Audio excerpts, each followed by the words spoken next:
قربانی ما تاسو ته ویلي چې دا د هغه ابراهیم علیه السلام صحابه تپوس کوي ما هذه الاضاحی یا رسول الله دا قربانی څه شی دی؟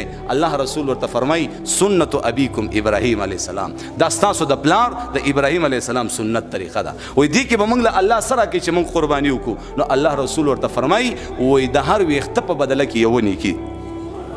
اوس د څاروي په بدن څومره ویښته وي په ایمان وایه نو هغه ورته وایي یا رسول الله هغه بعضې ځناورو په بدن خو وړی وي که نه، هغې په بدن لکه ګډ شولو او دغه شان دا اوښ شو د ده په بدن باندې وایي د هر ویښته د هر تار په بدله کې یوه نیکي ده الله رسول فرمایي. او فاطمې بیبي ته الله رسول فرمایي ای فاطمې چې کله قرباني کیږي څاروی ذبح کیږي ته یو خوا بل خوا مزه راځه او هغه ځای کې ودرېږه چې په کوم ځای کې څاروی ذبح کیږي. وایي ولې؟ وایي ځکه چې د څاروي د بدن اولنۍ قطره د وینې ځمکې ته لا لګېدلې نه وي چې ستا مخکیني رستني ټول ګناهونه الله معاف کړي.